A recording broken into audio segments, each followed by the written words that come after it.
बिस्मिल्लाहिर्रहमानिर्रहीम। अस्सलाम वालेकुम स्टूडेंट्स। आज मैं आपको फ़िज़िक्स क्लास 10 का गेस्ट पेपर बताऊंगी। मैंने इस गेस्ट पेपर के अंदर तमाम चैप्टर्स के अलग अलग शॉर्ट और लॉन्ग क्वेश्चन बताए हैं आपको। अगर आप इनको करेंगे तो ये आपके लिए बहुत हेल्पफुल रहेगी। आप वीडियो को पूरा देखिएगा, इंशाल्लाह ताला ये वीडियो आपके लिए बहुत काम आने वाली है। इसमें लॉन्ग और शॉर्ट क्वेश्चन के साथ साथ न्यूमेरिकल और वर्क एग्जाम्पल का भी बताया है कि कौन कौन सी आपके लिए करनी ज़रूरी है। तो हम स्टार्ट करते हैं chapter number 10 general waves properties.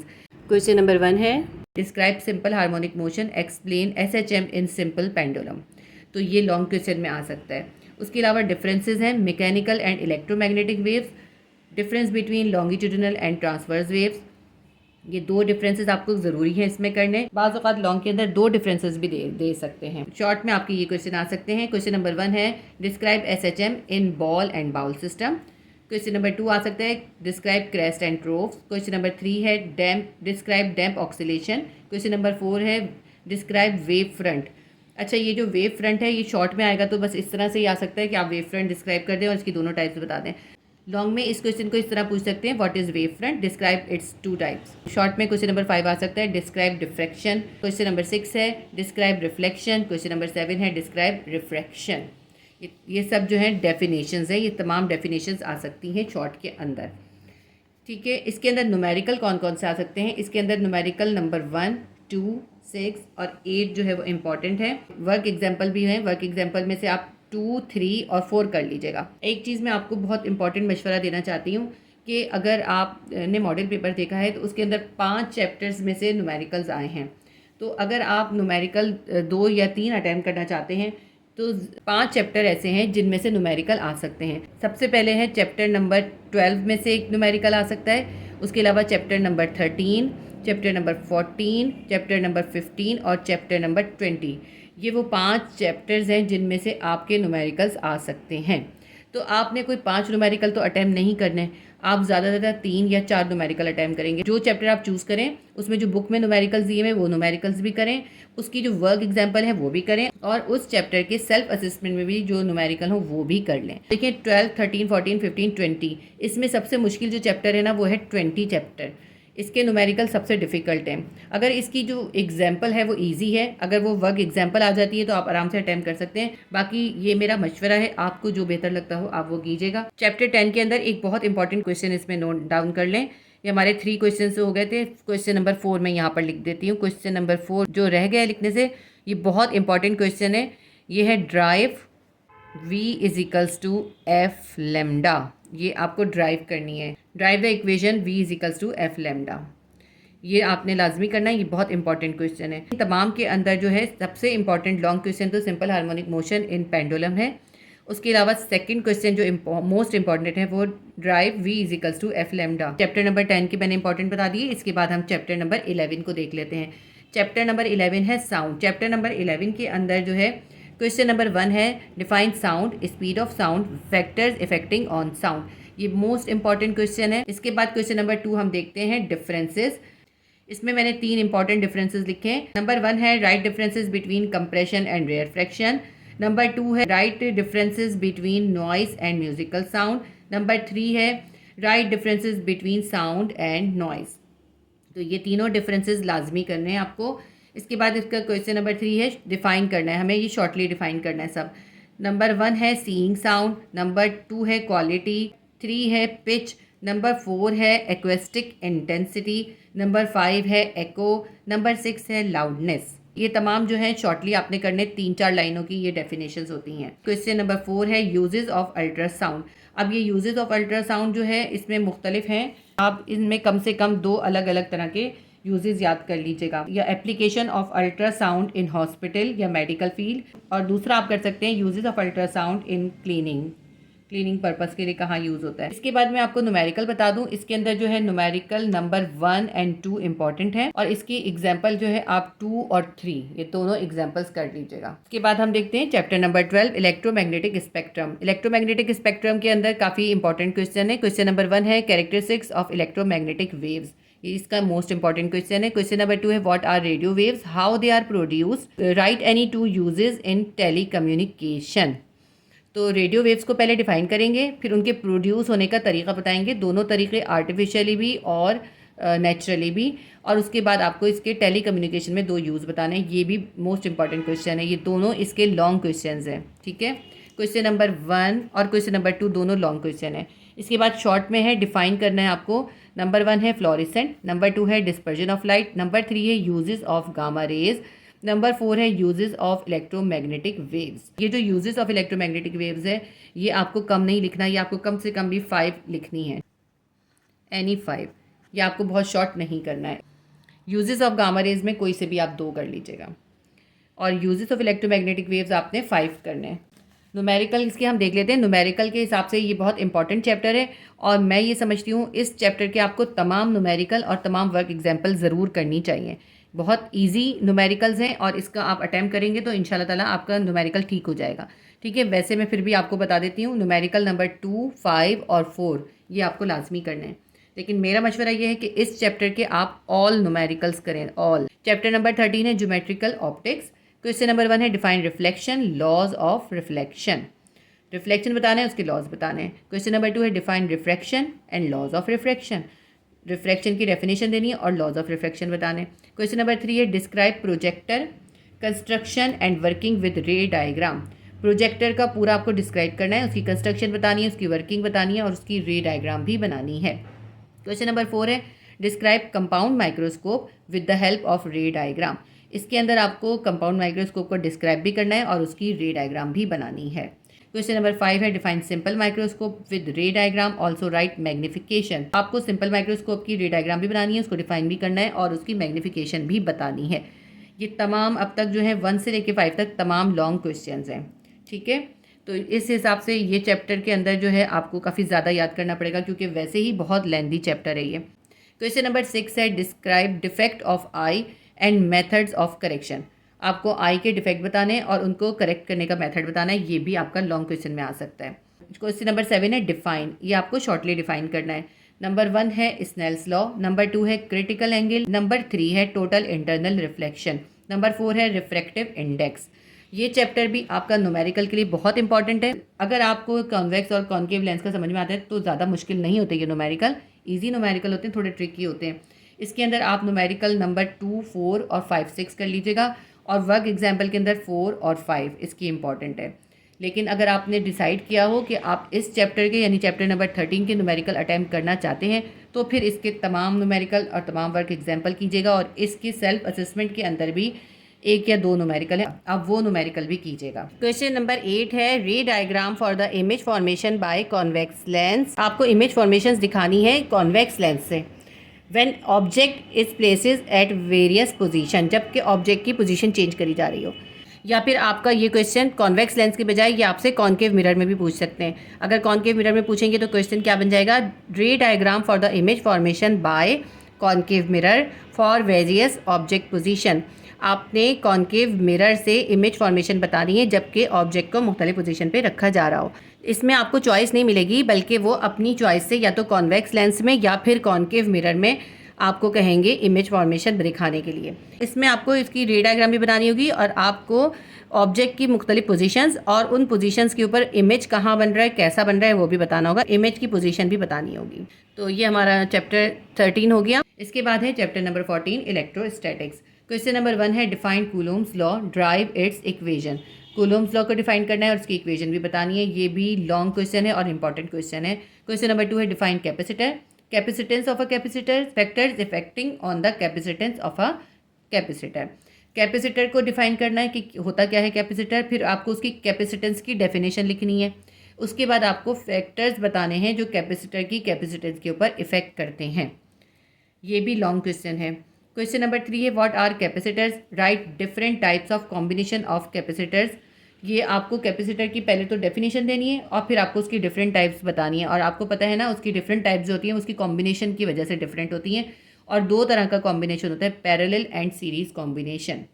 बाज़ औक़ात आपको वो इनके नाम दे के कह सकते हैं, describe parallel and series combination of a capacitor. इस तरह भी इस क्वेश्चन को बनाकर दे सकते हैं। इसके बाद क्वेश्चन नंबर 4 है डिफाइन इन शॉर्ट। आपको शॉर्टली डिफाइन करना है। नंबर 1 है इलेक्ट्रिक फील्ड, नंबर 2 है इलेक्ट्रिक फील्ड इंटेंसिटी। दोनों डेफिनेशन हैं ये। नंबर 3 है पोटेंशियल डिफरेंस, ये भी एक छोटी सी डेफिनेशन है। और जो आप डेफिनेशंस लिखे ना, उनके साथ जो उनके यूनिट होते हैं वो भी ज़रूर लिखा करें। और अगर उनके साथ उनकी कोई छोटी सी डेरिवेशन होती है तो वो भी ज़रूर लिखा करें। फिर उसके बाद नंबर 4 है कैरेक्टरिस्टिक्स ऑफ चार्जेस। चार्जेस के जो कैरेक्टरिस्टिक्स होते हैं वो बताने हैं आपको। अगर ये शॉर्ट में आता है तो आप 4 या 5 भी लिख दीजिए, लेकिन अगर लॉन्ग में आता है तो आपको तमाम लिखने चाहिए। वैसे ये शॉर्ट में ही आने का चांस है, ठीक है। और इसका नंबर 5 है इलेक्ट्रोस्कोप। आपको इलेक्ट्रोस्कोप भी डिस्क्राइब करना है। ये भी छोटी सी 2-3 लाइन की डेफिनेशन है। 5 क्वेश्चन है, why does a proton have positive charge. ठीक है, आपको बताना है प्रोटॉन के ऊपर पॉजिटिव चार्ज क्यों होता है। ये सवाल जो है आपका मॉडल पेपर में भी आया है और मैंने मॉडल पेपर सॉल्व करवाते हुए इसका आंसर लिखवाया है। अगर आपको इसका आंसर देखना है तो फिजिक्स क्लास 10 की प्लेलिस्ट के अंदर आप physics solve model paper short questions को सर्च कर लीजिएगा, उसमें आपको इसका आंसर मिल जाएगा। अच्छा, ये भी आपका जो है न्यूमेरिकल के हिसाब से इंपॉर्टेंट चैप्टर है। अगर वही बात मैं आपसे बार बार बोलूँगी, अगर आपने इस चैप्टर का न्यूमेरिकल अटैम्प्ट करना है तो इसके तमाम न्यूमेरिकल तमाम वर्क एग्जाम्पल कीजिएगा। लेकिन फिर भी मैं आपको इसकी कुछ इंपॉर्टेंट न्यूमेरिकल बता देती हूँ। इसका न्यूमेरिकल नंबर 1, 2 और 6 इंपॉर्टेंट है और इसकी एग्जाम्पल्स जो होंगी वर्क एग्जाम्पल वो 2 और 3 आप कर लीजिएगा। क्वेश्चन नंबर 3 के अंदर हमें कैपेसिटर्स के कॉम्बिनेशंस बताने, पैरेलल और सीरीज कॉम्बिनेशन, इन दोनों को हम डिस्क्राइब करेंगे। पैरेलल कॉम्बिनेशन को डिस्क्राइब करने के बाद हम उसकी ये इक्वेशन भी ड्राइव करेंगे। इसकी इक्वेशन क्या होगी, CE=C1 + C2 + C3 and dot dot. इसी तरह हम सीरीज़ कॉम्बिनेशन को डिस्क्राइब करेंगे और उसके साथ ही उसकी हम ये डेरिवेशन भी ड्राइव करेंगे। 1/CE=1/C1 + 1/C2 + 1/C3 dot dot. हमने सिर्फ इसके अंदर इनको डिस्क्राइब भी नहीं करना, इनकी डेरिवेशंस भी ड्राइव करनी है। इस क्वेश्चन को आपने इसी तरह पूरा प्रिपेयर करना है, लेकिन एग्जाम में जिस तरह से क्वेश्चन आएगा उसी तरह से आपने आंसर करना होगा। चैप्टर नंबर 15 है करंट इलेक्ट्रिसिटी। क्वेश्चन नंबर 1 है describe resistance, types of combination, also derive their equation and one advantage of each combination. ये भी लॉन्ग क्वेश्चन है आपका, और लॉन्ग क्वेश्चन में सबसे पहले रेजिस्टेंस की डेफिनेशन देनी है, फिर उसकी टाइप्स ऑफ कॉम्बिनेशंस बतानी है। जो आपको पता है सीरीज़ और पैरेलल कॉम्बिनेशन होता है। सीरीज़ कॉम्बिनेशन की डेरिवेशन यानी RE=R1 + R2 + R3 ये ड्राइव करनी है, और पैरेलल कॉम्बिनेशन की derivation 1/RE will be equals to 1/R1 + 1/R2 + 1/R3 ये ड्राइव करनी है दोनों डेरिवेशंस। सीरीज़ कॉम्बिनेशन का और पैरेलल कॉम्बिनेशन का दोनों का एक एक एडवांटेज इसमें बताना है सिर्फ, ठीक है। इसके बाद है question number 2, define power, power dissipation and drive. P=IV I²R V²/R। अब आपको ये मोस्ट इंपॉर्टेंट क्वेश्चन है आपके इस पेपर के लिए, मोस्ट इंपॉर्टेंट ये डेरिवेशन है। आपको सबसे पहले पावर की डेफिनेशन लिखनी है, फिर पावर डिसिपेशन की डेफिनेशन लिखनी है और फिर ड्राइव करना है। अगर देखें आपको क्वेश्चन पेपर के अंदर P=IV तक कहते हैं तो फिर IV तक आप ड्राइव कीजिएगा, लेकिन अगर वो आपको I²R नहीं देते, V²/R देते हैं, तो आप P=IV तक करने के बाद फिर आप V²/R निकालेंगे। इसी तरह अगर ये नहीं देते, ये देते हैं, तो आप ये निकालेंगे। मैंने ये डेरिवेशन भी आपको ड्राइव कराई हुई है मॉडल पेपर के, सॉल्व मॉडल पेपर के अंदर। अगर आप इसको देखना चाहते हैं तो आपको physics class 10 solve model paper long question वाली वीडियो में आपको ये मिल जाएगी। क्वेश्चन नंबर 3 है डिफाइन, ये आपको शॉर्टली डिफाइन करना है। नंबर 1 है इलेक्ट्रिसिटी करंट, नंबर 2 है जूल्स लॉ। देखिए मैं आपको फिर से बता रही हूँ, आप जब जूल्स लॉ लिखेंगे या ओम्स लॉ लिखेंगे तो फिर आप इसकी जो छोटी सी इक्वेशन होती है ना वो ज़रूर लिखेंगे। जैसे इसकी इक्वेशन क्या थी, H=I²RT। तो आप इसके साथ जब इसको डेफिनेशन लिखने के बाद ये इसकी छोटी सी इक्वेशन भी लिखें। इसके बाद जो है नंबर 3 है ओम्स लॉ। ओम्स लॉ के अंदर भी आप लिखेंगे V=IR, ठीक है। जो भी इससे रिलेटेड हो वो इसमें लिखा करें। तो नंबर 3 आ गया ओम्स लॉ। नंबर 4 है फ्यूज एंड ब्रेकर, ये हो गया शॉर्ट क्वेश्चन। इसके बाद क्वेश्चन नंबर 4 है differences between AC and DC current. AC और DC करंट में डिफरेंस बताना है, ये भी शॉर्ट में आता है। ये चैप्टर भी न्यूमेरिकल के लिए इंपॉर्टेंट है, क्योंकि मैंने आपको 5 चैप्टर बताए न्यूमेरिकल के लिए इंपॉर्टेंट, उसमें से जो चौथा चैप्टर है वो है 15। तो इस चैप्टर की भी आपको तमाम न्यूमेरिकल और तमाम वर्क एग्जाम्पल करने चाहिए, लेकिन इसके लिए मोस्ट इंपॉर्टेंट मैं आपको बताती हूँ। न्यूमेरिकल नंबर 1, 4 और 7 है और वर्क एग्जाम्पल है 1 एंड 4। चैप्टर नंबर 16 है इलेक्ट्रोमैग्नेटिज्म, ये भी बहुत इंपॉर्टेंट और लेंथी चैप्टर है। क्वेश्चन नंबर 1 है define turning effect in current carrying conductor या कॉइल, ठीक है। एक तो इस तरह से पूछ सकते हैं इस सवाल को, दूसरे इसको सवाल करने का एक और तरीका भी होता है, state that a current carrying coil in magnetic field will experience a torque. तो आपको बताना है कि कैसे एक करंट कैरिंग कॉइल को जब मैग्नेटिक फील्ड में रख देते हैं तो वो टॉर्क एक्सपीरियंस करता है, इसके अंदर टॉर्क पैदा होता है। तो ये दोनों ही क्वेश्चन का आंसर सेम है, सिर्फ पूछने का तरीका अलग है। जब किसी करंट कैरिंग कंडक्टर को जब हम मैग्नेटिक फील्ड में रखते हैं तो उसके अंदर जो टर्निंग इफेक्ट या टॉर्क पैदा होता है वो आपको इसमें डिफाइन करना है। क्वेश्चन नंबर 2 है define Lenz law of electromagnetic induction, also relate it with conservation of energy. Lenz law आपको डिफाइन करना है और आपको ये बताना है कैसे लेंज लॉ जो है law of conservation of energy को ओबे करता है। ये दोनों जो हैं लॉन्ग क्वेश्चन हैं आपके। इसके बाद देखते हैं question number 3, what are transformers, describe its type and two uses of each type. आपको ट्रांसफॉर्मर बताना है, उसकी दोनों टाइप्स बतानी है और दोनों टाइप्स के लिए दो दो यूजेस भी बताने हैं। ये भी लॉन्ग में आ सकता है। क्वेश्चन नंबर 4 है describe DC motor construction and working, ये भी लॉन्ग में आ सकता है। क्वेश्चन नंबर 5 है डिफाइन करना है आपको, ये आपको शॉर्टली डिफाइन करना है। नंबर 1 है म्यूचुअल इंडक्शन, नंबर 2 है Faraday's law of induction, number 3 है मैग्नेटिक फील्ड और नंबर 4 है एसी जनरेटर। इसके बाद चैप्टर नंबर 17 देखते हैं इंट्रोडक्टरी इलेक्ट्रॉनिक्स। क्वेश्चन नंबर 1 है describe construction working and diagram of cathode ray oscilloscope या CRO। मोस्ट इंपॉर्टेंट क्वेश्चन है आपके लॉन्ग क्वेश्चन के लिए, ठीक है। लॉन्ग में इसके आने का बहुत चांस है। ये मैंने आपको बहुत अच्छी तरह से कराया और इसकी अलग से एक छोटी सी वीडियो भी डाली हुई मैंने कैथोड रे ऑसिलोस्कोप या CRO की, तो उससे भी आप देख सकते हैं। उसमें पूरी कंस्ट्रक्शन वर्किंग और डायग्राम सब सिखाए हुए मैंने। इसके बाद है क्वेश्चन नंबर 2 डिफरेंसेस। डिफरेंसेस में हमारे पास दो डिफरेंसेस हमें इसमें करने हैं। नंबर 1 हमें करना है write differences between analog and digital electronics. Number 2 है write differences between high tech and low tech appliances. इसके बाद क्वेश्चन नंबर 3 है डिफाइन करना है हमें। नंबर 1 है डेक, नंबर 2 है इलेक्ट्रॉन गन, नंबर 3 है thermionic emission, number 4 uses of CRO। ये जो CRO के यूजेस जो है ना, ये आपको इसमें शॉर्ट के लिए अलग से ज़रूर करने, लेकिन जब आप ये लॉन्ग क्वेश्चन करेंगे इसके अंदर भी एटलीस्ट 2 आप जो है यूजेस याद कर लीजिएगा, क्योंकि इसके अंदर भी पूछ सकते हैं यूजेस, ठीक है।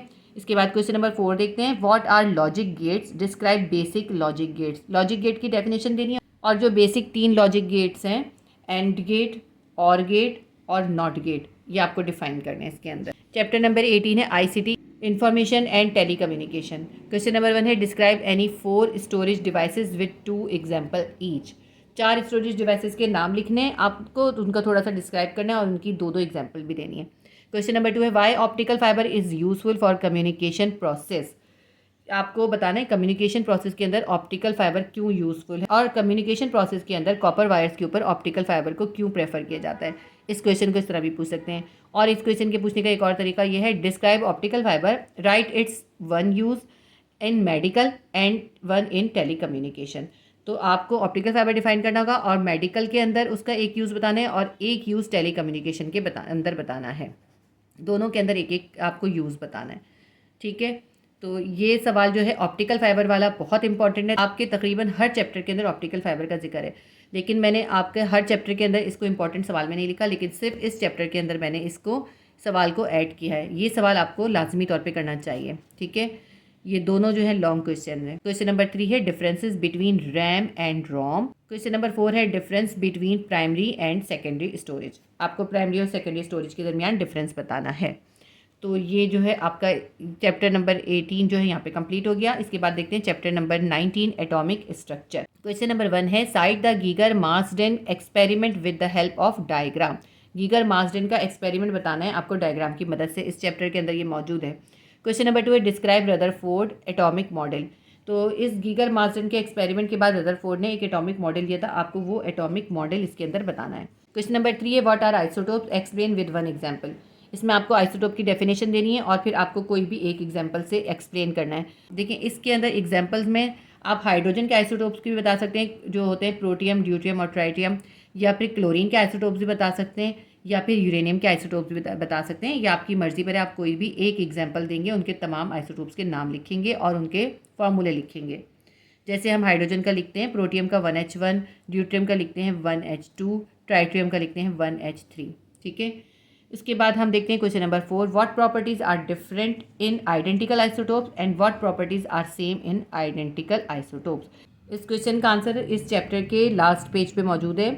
जो आइडेंटिकल आइसोटोप्स होते हैं उनकी केमिकल प्रॉपर्टीज सेम होती हैं, लेकिन उनकी जो फिजिकल प्रॉपर्टीज होती हैं ना, उनमें थोड़ा सा डिफरेंस होता है। देखते हैं चैप्टर नंबर 20 न्यूक्लियर स्ट्रक्चर।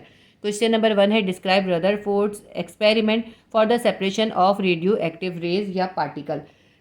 बाज़ औक़ात रेस की जगह पे पार्टिकल भी लिखा होता है और अल्फ़ा बीटा गामा भी लिखा हो सकता है।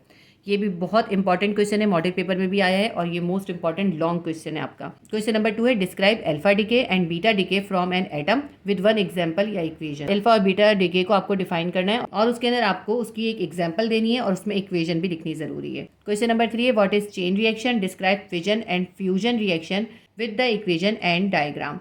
आपको चेन रिएक्शन बताना है, फिजन रिएक्शन बताना है, फ्यूजन रिएक्शन बताना है। चेन रिएक्शन की आपको डायग्राम भी देनी है और फिजन और फ्यूजन रिएक्शन की इक्वेशन भी लिखनी है। अगर ये क्वेश्चन इस तरह से आता है ना तो फिर ये लॉन्ग में आएगा। और शॉर्ट में किस तरह से आ सकता है कि सिर्फ आपको चेन रिएक्शन डिफाइन करने को दे दें शॉर्ट में, या फिर फिजन रिएक्शन दे दें या फ्यूजन रिएक्शन दे दें अलग से। तो अगर शॉर्ट में भी फिजन या फ्यूजन रिएक्शन पूछते हैं ना तो आपको लाजमी तौर पे इन दोनों रिएक्शंस के साथ इनकी इक्वेशन ज़रूर लिखनी है। अगर आप इनकी डेफिनेशंस के साथ इनकी इक्वेशन नहीं लिखते तो आपके आंसर सही कंसिडर नहीं किए जाते। क्वेश्चन नंबर 4 है any 4 radiation hazards and any 4 safety measures. आपको 4 रेडिएशन हैजर्ड्स बताने और 4 ही सेफ्टी मेजर्स बताने। क्वेश्चन नंबर 5 है any 4 uses of radio isotopes in industry and medical. ये भी इंपॉर्टेंट क्वेश्चन है, लॉन्ग और शॉर्ट दोनों में आ सकता है। आपको रेडियो आइसोटोप्स के इंडस्ट्री और मेडिकल दोनों के अंदर दो दो यूजेस बताने हैं, 2 इंडस्ट्री में 2 मेडिकल में, इस तरह 4 यूजेस हो जाएंगे। क्वेश्चन नंबर 6 है डिफाइन, शॉर्टली डिफाइन करना है। नंबर 1 है हाफ लाइफ, नंबर 2 है रेडियो एक्टिव डेटिंग, नंबर 3 है parent and daughter nucleus, number 4 है आर्टिफिशियल रेडियो आइसोटोप्स, नंबर 5 है spontaneous decay and random decay. दोनों अलग अलग हैं, स्पॉन्टेनियस और रैंडम। जो मुस्तकिल होता रहता है वो स्पॉन्टेनियस होता है और रैंडम जो होता है वो कभी होता है कभी नहीं होता। इसमें मैंने आपको लॉन्ग बता दिया, 1 2 3 4 ये सब लॉन्ग में आ सकती हैं, बाकी इसमें शॉर्ट क्वेश्चंस हैं। इसके अलावा ये न्यूमेरिकल के लिए बहुत इंपॉर्टेंट है। एक न्यूमेरिकल इसके अंदर से आ सकता है लेकिन इसके न्यूमेरिकल काफ़ी ट्रिकी और मुश्किल है। इसके जब आप न्यूमेरिकल की प्रैक्टिस करेंगे तो इसमें आपको तमाम न्यूमेरिकल की प्रैक्टिस करनी पड़ेगी क्योंकि इसका कोई भी न्यूमेरिकल एक दूसरे से ज़्यादा रिलेट नहीं करता, सब में कुछ ना कुछ डिफरेंस है। और इसकी एग्जाम्पल्स भी आपको तीनों करनी चाहिए और न्यूमेरिकल भी तमाम करने चाहिए। अगर आप इस पैटर्न के हिसाब से चलेंगे मुझे उम्मीद है कि इंशाल्लाह ताला आपके बहुत अच्छे नंबर आएंगे। इस गैस पेपर को बनाते हुए मैंने कोशिश की है मैं तमाम इंपॉर्टेंट टॉपिक्स को ज़रूर लिखूँ, कोई भी इंपॉर्टेंट चीज़ रह ना जाए। लेकिन अगर कोई इंपॉर्टेंट चीज़ रह गई हो तो फिर मैं कमेंट सेक्शन के अंदर या डिस्क्रिप्शन के अंदर आपको उसको मेंशन कर दूँगी। और बहुत सारी दुआओं के साथ कि अल्लाह ताला आपको बहुत अच्छे नंबरों से कामयाब करे। अल्लाह हाफिज़।